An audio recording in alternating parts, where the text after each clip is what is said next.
Hello, hello, hello. Hello Philippines. Hello world. Panibagong buhay, panibagong pag-asa. Charot. Ngayon ko lang na-vlog ito. Dapat kagabi pa. Medyo masama ang lasa ko. Tapos, brownout pa kagabi. Pag-uwi ko galing Kapilya at sumamba ko. Kasi kahapon, Thursday, sumamba ako.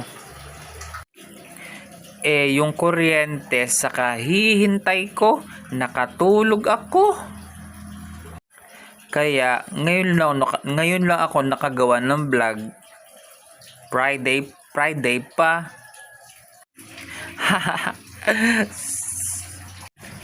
Super explanation ka naman. Kalabs. Charot. Bago ako umuwi, umaten muna ako ng doktrina. Konti na lang, matatapos ko na. Ang nagdoktrina sa amin ay si Ka Japs. Ministro namin siya.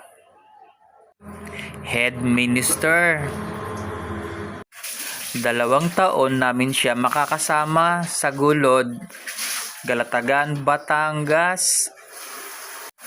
Ito ang tinatawag na lokal. Gulod, Galatagan, Batangas. 2 taon lang ang ministro sa iisang lugar. Then, panibagong ministro ulit. Yun kasi ang calling nila. Ang hirap din palang maging ministro, ano? Walang permanenteng lugar o places, 2 taon lang.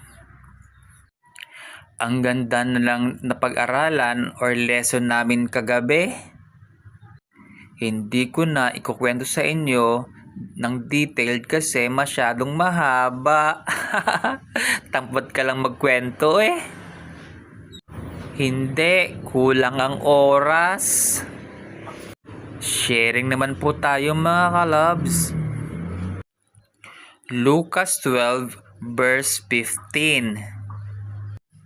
Kapag pakiramdam mo talo ka na, huwag kang mag-alala sapagkat ipapanalo ka ni Ama.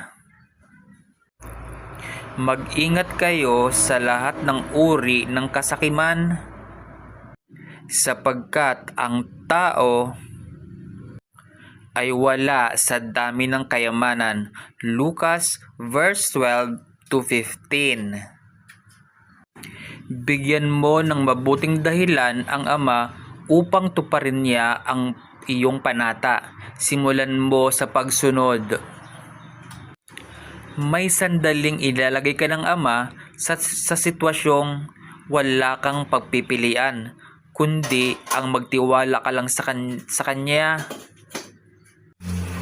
Ang Ama ang nagiging kakampi ko habang hinuhusgahan ako ng mundo.